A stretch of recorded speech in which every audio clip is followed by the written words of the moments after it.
سعدیہ آپا، جس طرح سے گفتگو ہوئی کہ اللہ رب العزت نے انسان کو اشرف المخلوقات بنایا اپنی عبادت کے لیے، خالصتاً اللہ رب العزت نے انسان کو اس دنیا میں بھیجا۔ اب انسان جو ہے بحیثیت انسان اگر ہم اس کا جائزہ لیں تو وہ ایک جسم اور روح کا مرکب ہے، یعنی دونوں چیزوں سے مل کر بنا، جسم اور روح دونوں کا مجموعہ ہے۔ اب جو مقصد حیات ہے وہ صرف اور صرف روحانی کیوں ہے، جسمانی اور مادی کیوں نہیں ہے؟ یہ ارشاد فرمائیے گا۔ بہت ہی اچھا سوال کیا ہے آپ نے زینب، اور آپ دیکھیں کہ عام طور پر ہم قرآن بھی پڑھ رہے ہوتے ہیں لیکن ہم اس میں مقصد حیات تو بعد میں آتا ہے، پہلے اپنی جو تخلیق ہوئی ہے اس کو تو پڑھیں۔ دیکھیں ہماری روح کیا ہے، ہمارا جسم کیا ہے۔ جسم مٹی سے بنا، جسم جو ہے وہ اس کو موت ہے۔ روح کیا ہے؟ روح عرش پر بنی۔ روح کیسے بنی؟ وہ کہاں لکھی ہوئی ہے؟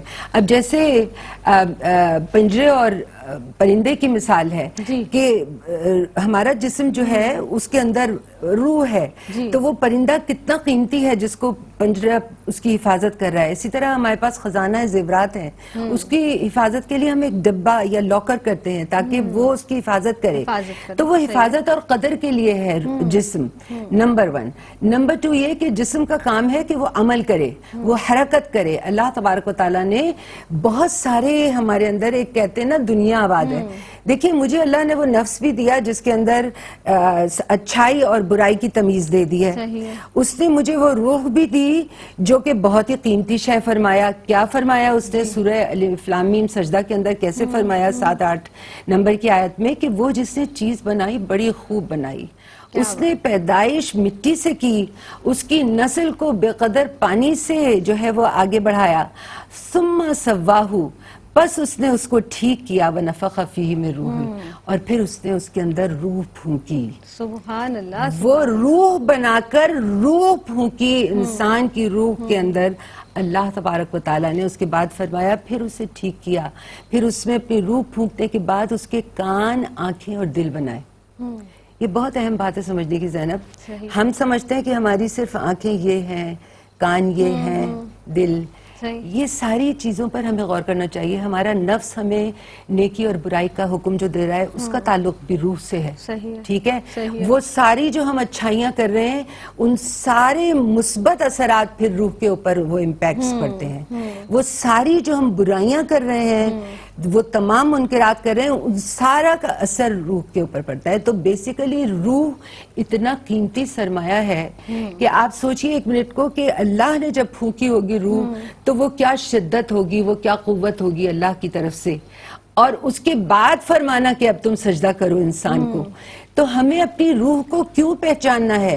کیونکہ ہمیں اللہ کو پہچاننا ہے۔ سبحان اللہ، اللہ کی معرفت کے لیے دنیا میں بھیجے گئے، عبادت کے لیے دنیا میں بھیجے گئے۔ جسم وہ حرکات کرے گا، ظاہری آنکھیں، ظاہری کان، زبان، یہ سب کچھ ذکر کی کیفیت میں ہم کیوں دعا کرتے ہیں کہ اللہ تعالیٰ ہمارے ذکر، ہماری زبانوں پہ اور ہمارے قلوب میں اپنا ذکر جاری و ساری کر دے۔ ہم دعا کرتے ہیں نا، یہ ہمارے نبی علیہ الصلوۃ والسلام نے سکھائی ہے۔ وہ قلب اور روح کو ذاکر بنانا ہے۔ قلب اور روح کے اندر اس معرفت کے جو نور ہے وہ پہنچے گا۔ اب آپ سے یہ میں بات کہوں کہ دیکھیے جسم تو مٹی میں مل گیا، روح کو موت نہیں ہے۔ میرے نبی پاک صلی اللہ علیہ وسلم نے فرمایا کہ جب تم میت کو دفن کر کے جا رہے ہو تو 40 قدم تک وہ تمہارے قدم سن رہی ہے۔ اس کا مطلب ہے روح کے کان بھی ہیں۔ اس کا مطلب ہے کہ جب اس سے الستو بربکم کا سوال کیا تو اس کی آنکھیں تھیں، اس نے پہچانا۔ اس کے اندر وہ روح کے اندر وہ کیفیات ہیں کہ جس نے اپنے رب کو پہچانا تھا۔ یہ وہ روح لے کر تم اس دنیا کے اندر آئے ہو، اور مقصد حیات تمہیں یہ دیا گیا ہے نصب العین کہ تمہیں اللہ کی معرفت، یہی تو تخلیق کا مقصد اللہ نے بتایا تھا نا کہ میں نے چاہا میں پہچانا جاؤں تو میں نے تخلیق کا ارادہ کیا۔ تو تمہاری تخلیق جو ہے بہت با مقصد ہے، تمہیں اللہ کو پہچاننا ہے۔ اس کے سارے امپیکٹس تمہاری سامنے والی زندگی میں بھی نظر آئیں گے۔ تم جب اس دنیا سے جاؤ گے تو تمہاری روح اتنی قوی اور پر نور جائے گی کہ وہ جو ہے ایک دم اس کو پہچان لے گی اور سوالات کے بھی جواب دے دے گی، اور اتنی قوی ہوگی کہ اس کے حساب سے تمہارا معاملہ جو ہے آخرت کا ہوگا۔ تو ہمارے نصب العین اور مقصد حیات کے اندر ہمارا جسم کی حرکت، روح پر امپیکٹ، اللہ کی معرفت، مقصد حیات کی طرف توجہ، اور مقصد حیات پر جب نکل کھڑے ہوگے جی. تو پھر اس پر استقامت کے ساتھ اگر تم چل رہے ہو تو وہ تمہاری روح کو جسے کہتے ہیں سبحان قوی اللہ، ترین کر دے گا. سبحان اللہ. تو اس یعنی لیے ہم روحانی طور کے اوپر زیادہ اس کے اوپر فوکس ہمیں کرنا کرتے ہیں. چاہیے. صحیح. ہم صرف جسم کی آرائش میں لگے ہیں، زبائش میں لگے ہیں، دنیا کے مسخر کرنے میں. ہم یہ سمجھتے ہیں کہ یہ تو میرے لیے اللہ نے بنایا، یہ بھی میں لے لوں، وہ بھی میں لے لوں، یو نو. صحیح. لیکن وہ سب اپنی جگہ ہے، لیکن اصل کس لیے لے لوں کہ تمہیں فَبِأَيِّ آلَاءِ رَبِّكُمَا سبحان تُكَذِّبَانِ اللہ. کہنا ہے. جی سعدیہ آپا، یعنی ہمیں روح کی بالیدگی کی کوشش کرنی ہے، روح کو مطہر بنانا ہے، روح کو پاکیزہ رکھنا ہے.